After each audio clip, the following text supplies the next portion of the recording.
una de las mentiras más grandes en la historia de México. Advertencia. La información aquí presentada es resultado de investigaciones especializadas de historiadores. Aún así te invitamos a que, si te interesa, te informes más sobre el tema.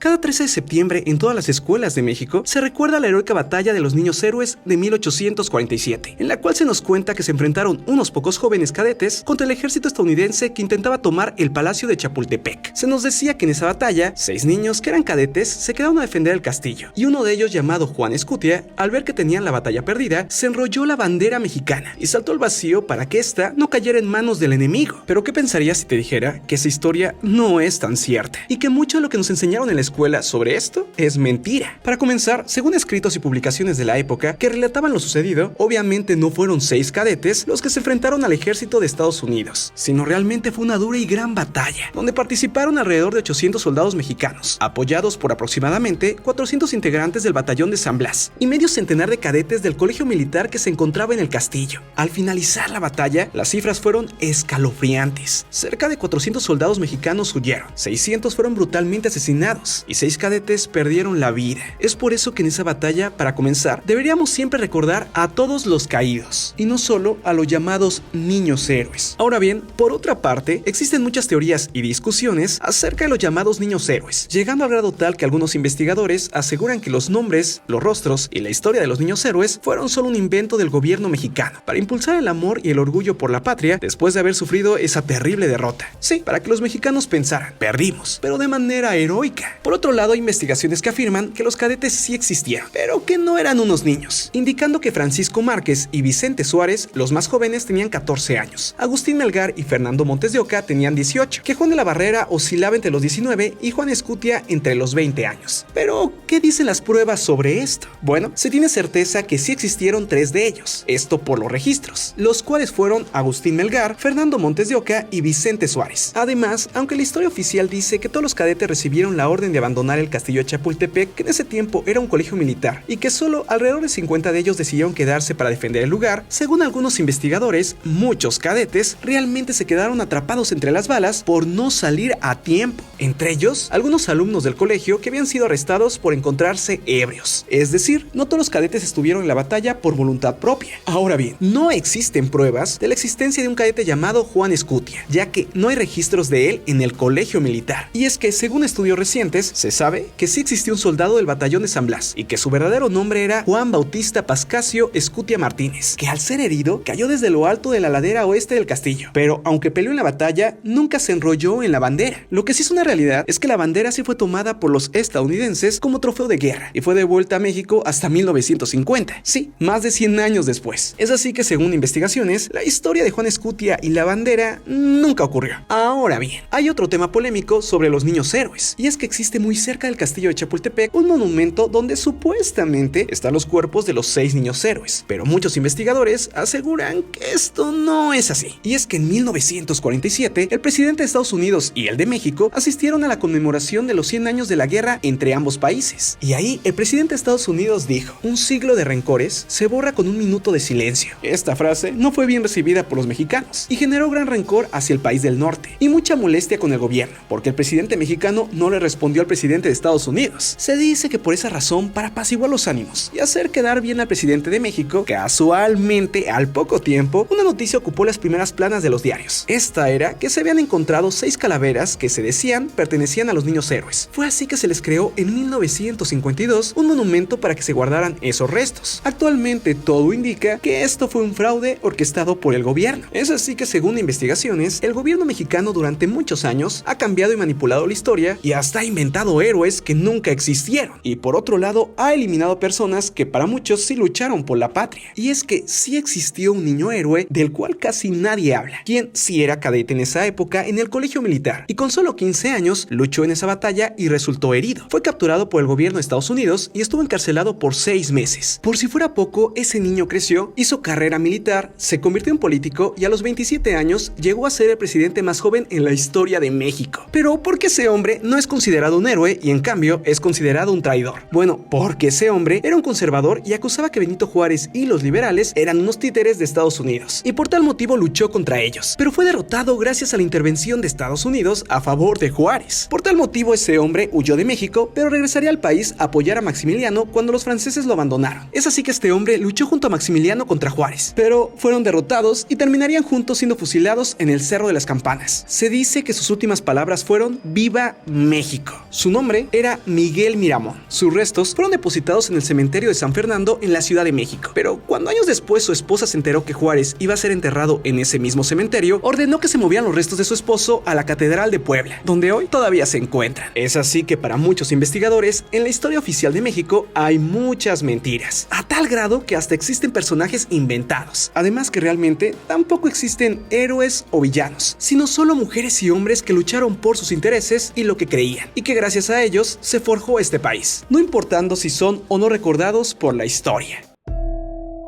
Ahora ya conoces una de las mentiras más grandes en la historia de México. Sí, la verdad esto es muy interesante. Yo te pediría que investigues más sobre el tema. Yo soy Marco Antonio C. y esto es Tu Cosmópolis. Nos vemos pronto. Un abrazo fuerte. Bye.